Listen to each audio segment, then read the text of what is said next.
Chapter 17. Babylon takes over again. Nebuchadnezzar's madness. After Ashurbanipal died, the Assyrian Empire fell apart, and Assyria's old enemies, the Babylonians, took over Assyria's land. The Babylonians wanted revenge. Assyria had destroyed Babylon, so now the Babylonians destroyed Nineveh, Assyria's most beautiful city. They broke down the walls and gates, ripped the doors off Ashurbanipal's great library, and smashed hundreds of his precious clay tablets. Fortunately, some of the books survived so that we can still read them today.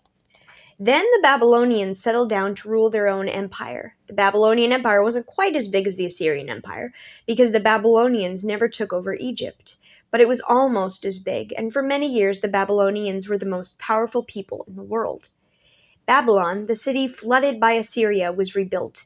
The great Babylonian king Nebuchadnezzar, who became king around 605 BC, spent much of his reign making Babylon beautiful again. He built huge walls all around the city to keep it safe from invasion. In one of the walls, he built a great blue gate decorated with yellow and white bulls and dragons, and named it after Babylon's chief goddess, Ishtar. Underneath this gate, a great parade passed every year in honor of Ishtar. The gate became famous all through Nebuchadnezzar's empire. Nebuchadnezzar was such a famous ruler that he became known as Nebuchadnezzar the Great. But he was not a happy man. Clay tablets and scrolls written during his reign talk about Nebuchadnezzar's madness. These stories say that for several years, Nebuchadnezzar actually lost his mind. One story about Nebuchadnezzar's madness is told in the book of Daniel in the Bible. The story says that Nebuchadnezzar was a little too pleased with himself.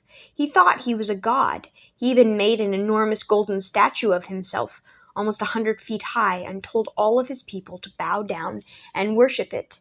Here is the rest of the story. One day, the great king Nebuchadnezzar was walking on the roof of his palace in Babylon. "Look at this beautiful city I have built," he said to himself. "I am the most powerful king in the world. No one is greater than I am, not even God." As soon as he said this, a voice came from heaven. "Nebuchadnezzar," said the voice, "you have become too proud. You think you are greater than God himself. Now listen to your doom. You will act like an animal and eat grass like a cow until you admit that God is more powerful than you are." At once, Nebuchadnezzar lost his mind. He ran out into the fields and lived like a wild animal. He walked on his hands and knees until his knees were as tough as hooves and his fingernails were as long as a bird's claws. He drank from the river, slept under bushes, and woke up in the morning wet with dew. His hair grew long and shaggy until he looked like a goat, and he ate grass like a cow. His people gathered around at a distance and watched him. "What is wrong with the king?" they whispered. "He has gone mad." Finally, Nebuchadnezzar looked up at the sky. "I am not a god," he said. "I am only a man, and God is more powerful than I am." And once Nebuchadnezzar was sane again, he stood up on his feet. He looked around him and knew that he was the king of Babylon, not an animal. He returned to his palace in Babylon to rule his people once again, but never again did he claim to be a god. Now he knew that he was only a man. It's not just that. The Hanging Gardens of Babylon. Nebuchadnezzar, the great king of Babylon, sat on his throne and worried. He had a great empire, but what if another country attacked him? He wasn't sure that his army could defend Babylon from invaders, and he was very worried about Persia, a country to the east of Babylon. The Persians were expanding their own country. Their army was strong. He had heard frightening stories about Persian soldiers. "I know what I'll do," he thought to himself. "I will ask the king of Persia if I can marry his daughter. Then he will be my father-in-law, and he won't want to attack me." Nebuchadnezzar had never seen the daughter of the Persian king, but that didn't matter to him. He was willing to marry a stranger to keep Babylon safe. He sent messages to the king of Persia, offering to marry their princesses. Meanwhile, the king of Persia was sitting on his throne, worrying about Babylon. "What will I do if Babylon attacks me?" he thought. "Their soldiers are good fighters. I'm not sure that we could defeat them. How can we convince Nebuchadnezzar to leave me alone?" Just then his servants entered with a message from Nebuchadnezzar. "Sir," he said, "the king of Babylon has sent you a message. He wishes to know if you will give him your daughter in marriage." The king of Persia was greatly relieved. "Of course I will," he said. Nebuchadnezzar would never attack his own father-in-law. And he sent for his daughter, the princess Amytis. "My dear," he said, "the king of Babylon wishes to marry you." But I have never even met him, Amytas protested, and I don't want to leave my home in the mountains to live in Babylon. It's down in the flat land where the air is still and thick. If you marry him, the king of Persia said, Persia will be safe from attack. You will be helping your whole country. Finally, Amytas agreed. She traveled to Babylon for the great wedding ceremony. As soon as Nebuchadnezzar saw her, he fell in love with her. He built her the most beautiful rooms to live in and filled them with lovely things. He gave her gold jewelry, clothes of silk, pet monkeys from China to play with, beautiful flowers to make her rooms colorful, and servants to do her every wish. But Amytas wasn't happy. She missed the cliffs and valleys of the Persian mountains. Most of all, she missed the gardens that the Persian people built on the hillsides. I want to go home, she said. I don't want to live in Babylon anymore. It's so flat and dull here. How can I make Amytas happy? Nebuchadnezzar thought. And then he had an idea. He would build her a garden, a mountain garden, right in the middle of the city of Babylon. Nebuchadnezzar set to work at once. He ordered his slaves to haul huge slabs of rock in from far away. Out of this rock he built an enormous hill, an artificial mountain. He covered the rock with dirt and planted it thickly with trees, flowers, and bushes. He had plants brought from Persia so that Amytas could see familiar flowers again. Nebuchadnezzar's men even built a pump that would pull water from the Euphrates River to the very top of the garden. Then the water ran down the garden just like a mountain river. Nebuchadnezzar ordered paths built up down the mountain. Then he brought Amytas out to see what he had done. My dear, he said, you cannot return to Persia, but I have brought a little bit of Persia to you. Now you can walk in your hillside garden whenever you want. Amytas's garden became known as the Hanging Gardens of Babylon. People came from all over to admire the mountains Nebuchadnezzar had built in the middle of the flat, hot Babylon. And every day, Amytas walked in her garden and pretended that she was back home in Persia. The Hanging Gardens of Babylon were so beautiful and so huge that they are now called one of the 7 wonders of the ancient world. The 7 wonders are things that ancient people made or built that we still think are incredible, even today. You have already studied about one of the 7 wonders of the ancient world, the Great Pyramid of Giza. Today you've learned about the second of the 7 wonders, the Hanging Gardens of Babylon. Chapter 18. Life in Early Crete. Bull jumpers and sailors. We've been learning about people who lived near rivers, the Egyptians, the people of the Indus Valley, the Chinese of the Yellow River Valley, and the Assyrians and Babylonians who lived near the Tigris and Euphrates rivers in Mesopotamia. But if we look over in the Mediterranean Sea, we'll find something different. People who lived completely surrounded by water. These people built their homes on an island called Crete. Crete is a long, skinny island in the Mediterranean Sea, a sea that is shaped a little bit like a duck flying. Long, long ago, a tribe called the Minoans settled down on the island of Crete. The Minoans entertained themselves in an unusual way, by leaping over bowls. Imagine that you're standing on a hard dirt floor in the middle of a huge arena. Around you, crowds are shouting your name and cheering. You glance around you and see 2 other people in the arena with you, a boy and a girl. None of you have any weapons. Your hands are empty, and all you're wearing is a simple loose garment that allows your arms and legs to move freely. Suddenly, a wooden door swings open in the arena wall. A huge black bull charges out into the arena. The shouts of the crowd get louder and louder. The bull paws the earth and shakes his head back and forth. His horns are sharp and tipped with gold. He swings his head towards you and sees you. He snorts and charges straight at you. But you don't run away. You wait until he's only inches away from you, and then you grab his horns and push yourself upwards. You somersault through the air, do a handstand on the bull's back, and land on your feet behind him. The girl who's in the arena with you is there to catch you. The crowd roars. You turn and see your other teammate vault onto the bull. As he lands on his feet, you grab his arm to help him stay standing. The bull comes to a halt, confused. The 3 of you bow to the crowd and then turn to do it all over again. If you were a boy or girl in ancient Crete, you might find yourself part of a bull-jumping team. The Minoans who lived on the island of Crete trained athletic children to become bull jumpers. The children learned the kind of gymnastics that children still learn today, somersaulting, balance exercises, tumbling, and vaulting. But instead of doing their vaulting over a piece of equipment, the students learned how to vault over the backs of small animals such as goats, and then finally were taught how to leap over the backs of bulls.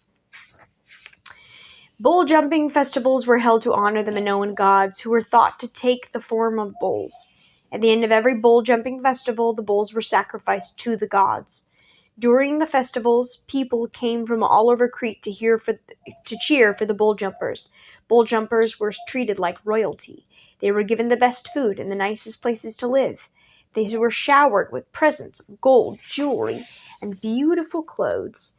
But bull jumping was a dangerous sport because bull jumpers were often killed by the bulls they were supposed to leap over. Few bull jumpers lived past the age of 20. The Minoans were known both for bull jumping and for shipbuilding. In ancient times, the Mediterranean Sea was full of pirates. No one ruled the sea. It was controlled by bandits who sailed their small boats near the shore. These bandits attacked and robbed anyone who ventured out into the water. Kings of the ancient world had learned how to build strong armies that fought on land, but none of them knew how to build big ships to carry their soldiers out onto the water. So the pirates roamed free on the Mediterranean Sea. But the king of the Minoans was different. He knew that the Minoans had to be able to sail safely across the Mediterranean Sea to land, so they could trade with other countries. So he ordered his craftsmen to build great ships that he could use to wipe out pirates and patrol the Mediterranean Sea.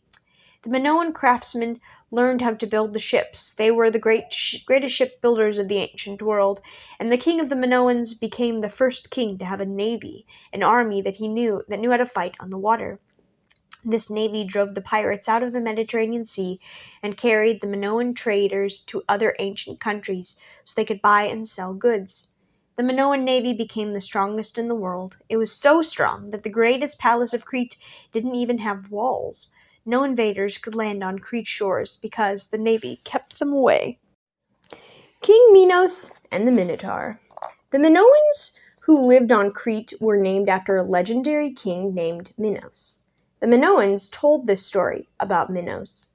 Minos was a son of the god Zeus, the chief of all the gods. But because he was half human, Minos couldn't live with the other gods. Instead, he lived on Crete, in a great and beautiful palace. But this shining palace concealed a dark secret. Below the foundation of the palace, in a maze so twisty and complicated that no one could find the way in or out, lived a horrible monster, the Minotaur. The Minotaur lived in the dark, but people whispered that he was half man and half bull, and that he ate human beings. King Minos didn't want to feed his own people to the Minotaur, so he ordered the nearby city of Athens to send him victims for the Minotaur's dinner. Every year, Athens had to send 7 girls and 7 boys to King Minos, or else, he threatened, he would destroy their city.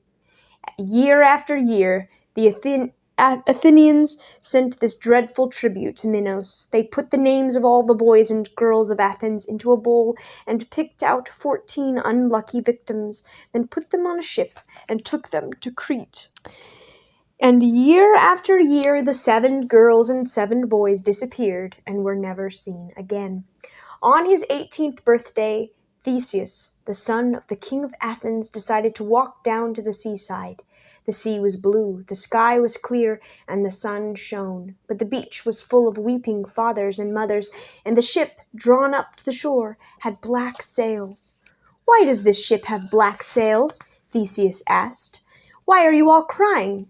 "Because our sons and daughters are going to Crete," one mother answered him. "They'll be eaten by the Minotaur, and we'll never see them again." Theseus was horrified. "Why didn't I know about this?" he demanded. "Because you are the prince," another father told him. "Your name is never put into the bowl with the names of all the other young people of Athens. You'll never have to go to Crete and face the Minotaur." "But that's not right," Theseus said. "Let me go to Crete in the place of one of the young men. I'll face the Minotaur and try to kill him. If I succeed, we'll put a white sail on this ship instead of the black one and sail home to Athens, and no one will ever have to be sacrificed as tribute to King Minos ever again." Theseus's father, King Aegeus, begged him not to go, but Theseus was determined, and in the end, he had his way. He sailed to Crete with the other victims. On the shore of Crete, they were greeted by the cruel King Minos himself, with his beautiful daughter Ariadne walking meekly behind him. "More food for the Minotaur," King Minos said, with a great laugh. "Tonight you'll visit the Bull Man in the labyrinth, his maze beneath my palace." He sent the 14 victims to the prisons of Knossos to wait for the nightfall. But Ariadne had fallen in love with Theseus at first sight. Just before dark, she found a torch, a sword, and a ball of wool, and crept secretly out of King Minos' palace, down to Theseus's prison cell. "Theseus," she whispered, "do you want to kill the Minotaur?" "Yes," Theseus answered, "but how can I? He lives at the center of the labyrinth, and no one who gets into that maze can ever get out again." "I've brought you a torch to light your way," Ariadne said, "and a sword to kill the monster. Take this ball of wool and tie it to the door frame of the labyrinth. Then drop the ball and let it roll forward. It will lead you to the center of the maze, because the center is the lowest part of the whole labyrinth. You'll find the Minotaur sleeping there. Kill it, and then follow the string back out the doorway." She unlocked the door of the cell and let Theseus out. He did as she told him, making his way through the dark passages of the labyrinth with his torch, throwing strange shadows all around him, and the ball of wool rolling steadily forward in front of him. Suddenly the ball came to a stop. Theseus held up his torch. He was in the center of a huge, underground room. It stank of some wild animal, and bones littered the floor. In the middle of the room, a monster, half man and half bull, lay asleep on a golden sofa. Theseus started forward, but the monster woke up and leaped from his sofa with a roar. They fought together for hours until finally Theseus struck the Minotaur dead with his sword. Then he made his way back up to the entrance of the labyrinth, following the wool string until he saw the door to the outside ahead of him. Ariadne had already released his 13 friends together. They slipped away to the harbor, boarded their ship, and set sail for Athens. They sailed into the harbor of Athens just as the sun rose over the city. But in their haste they had forgotten to put a white sail on their ship. The people of Athens came forward to meet them, but although some were rejoicing, others were weeping. "Your Highness," one of them said to Theseus, "your father the king was waiting for you on top of that far distant cliff. When the sun struck the sails of your ship and he saw that the sails were black, he thought that you were dead. So he threw himself off the cliff into the water. You are now the king of Athens." Theseus was crowned king of Athens, but it was a bitter celebration for him. He built a monument to his father in the harbor of Athens, and he named the water around Athens the Aegean Sea, in memory of his father Aegeus. It is still called the Aegean Sea today. The mysterious end of the Minoans. What happened to the Minoans? The Minoans of Crete disappeared mysteriously more than 2,000 years ago. Their civilization came to a sudden end. All the Minoans left Crete. Why did they do this? Although no one knows for sure, many historians think that the Minoans left when a volcano erupted on a nearby island called Thera. Thera looked like a small island, and people lived on it, grew crops, and raised animals in its fields. But Thera was actually the top of an active volcano that poked up from the Mediterranean Sea. One day, the small island began to shake underfoot. The people of Thera could feel constant small earthquakes. Many left the island at once, taking all their possessions with them. But the earthquakes died away, and the people who were still on Thera decided to stay. They started to rebuild the houses and walls that had fallen down. But the volcano wasn't finished. Bits of rock called pumice started to spray out of the volcano's funnel. It covered the whole countryside. Smoke began to come out of the ground. The rest of the people of Thera decided to leave, and just in time. The volcano exploded, spraying lava and rock all over the island. Huge boulders were thrown up from the inside of the volcano and fell like rock bombs on top of the villages of Thera. Suddenly, the volcano collapsed inward. The sea rushed in to fill the hole, and the whole island of Thera sank beneath the sea. The island of Thera was gone forever. The island of Crete was still there, but a tidal wave thrown up by the volcano swept its shores. Huge clouds of ash, dust, and smoke floated down from the wind to cover it. Ash covered the crops, food supplies were wiped out. People could hardly breathe because of all the dust and smoke in the air. Historians think that many of the Minoans left the island of Crete because the volcano ruined the air and land. Others stayed, but they struggled against starvation. Finally, they were forced to battle their neighbors for food. Minoan cities were never strong and powerful again. Ash and dust helped bring the first great civilization of Crete to its end. Chapter 19. The Early Greeks. Crete, the Mycenaeans. Crete was covered with dust and ash. Crops had failed. The Minoans had been a great nation, but now they were just ragged people trying to find enough food to stay alive. Slowly, the ash and rock began to wash away from the fields and streams. Crops began to grow again. It was late. It was too late for the Minoans, though. The volcano had already destroyed their country and their way of life. Soon strangers landed on the shores of Crete. They were the Mycenaeans, and they came to the city from the city of Mycenae in Greece. Greece is the land just north of Crete. It juts out into the Mediterranean Sea, just like a set of fingers surrounded by small islands. The Mycenaeans knew that Crete was now weak. They knew that they could conquer the island easily, and they wanted to own Crete for themselves. So they took over the whole island of Crete and settled there. Now the Mycenaeans owned both their city and the island of Crete. They learned how to build ships from the Minoans who were left in Crete. They used these ships to sail to other islands. On each island, the Mycenaeans built a city called a colony. All of these cities were controlled by the Mycenaean king and his army. Soon the Mycenaeans had colonies all around the Aegean Sea. The Mycenaeans weren't the only people who lived in Greece. Other Greeks lived in the cities of Thebes and Athens, but the Mycenaeans had stronger weapons than the other Greeks. They made spear tips and sword blades from bronze. They learned how to use shields to protect themselves during battles, and they hammered out helmets from bronze and lined them with fur and cloth to protect their heads from enemy swords. The Mycenaeans were also the first Greeks to use horses in battle. Before this, soldiers had always fought on foot, but the Mycenaeans began to hitch horses to war chariots. They drove these chariots into battle. Enemy soldiers ran when they saw the war horses and chariots charge straight at them. With their armor, bronze weapons, and chariots, the Mycenaeans dominated the Aegean Sea and the islands in it. They were the first great Greek civilization. The Greek Dark Ages. The Mycenaean Greeks were great fighters because they had bronze weapons and armor and chariots that they could drive into battle. They ruled the area called the Aegean Sea for several hundred years. But the Mycenaean Greeks were facing disaster, although they didn't know it yet. All around them, tribes of barbarians were also learning how to use bronze weapons and chariots. Barbarian wasn't a nice name. It was an insult. You see, the early Greeks thought of themselves as very civilized people. They lived in nice houses made of stone or wood. They had their own kitchens and bathrooms. Greek women stayed home most of the day, supervising the household slaves who did most of the housework and cooking. Some Greek men worked as storekeepers, farmers, or fishermen. Others were craftsmen. They spent their time weaving cloth, creating pottery, or making their things for use in everyday life. Greek children went to school or had tutors. They lived settled, ordinary lives. But the barbarians didn't have houses of their own or regular jobs. They couldn't read or write, and they spent their time wandering around from country to country, attacking the people who lived there and trying to take over. The Mycenaean Greeks, though, thought that these wandering barbarians were ignorant, smelly, and uncivilized. They knew that Greek weapons and chariots were the strongest around. They figured that they would protect themselves from any barbarian attack. But they were wrong. The barbarian tribes who lived around the Aegean Sea discovered how to make weapons out of iron.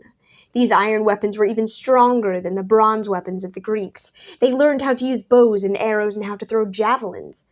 Now the barbarians could kill the drivers of the Greek chariots from a long distance away before the Greeks could even get close enough to fight them. Some barbarians even learned how to build warships so that they could attack the Mycenaean Greeks from the sea. These seafaring barbarians were called the Sea People. Some of them settled in Canaan and became known as the Philistines. The Greeks tried to fight off the barbarians. They built stronger and stronger walls around their cities. These walls were so strong and so big that we can still see them today. But no matter how many walls the Mycenaean Greeks built, they couldn't keep the barbarians out. The sea people invaded them from the water. Other barbarians called the Dorians came streaming down from the north. Greek cities were burned and destroyed. Greek armies were defeated. The Greeks fled away from the savage tribes, and soon the only people living in Greece were the barbarians. For hundreds of years, the barbarians lived in Greece, but these tribes were a little bit like a bully who spends so much time fighting that he never gets his homework finished. They put so much energy into battles that they never learned how to read or write. They didn't even leave us any written records of their lives.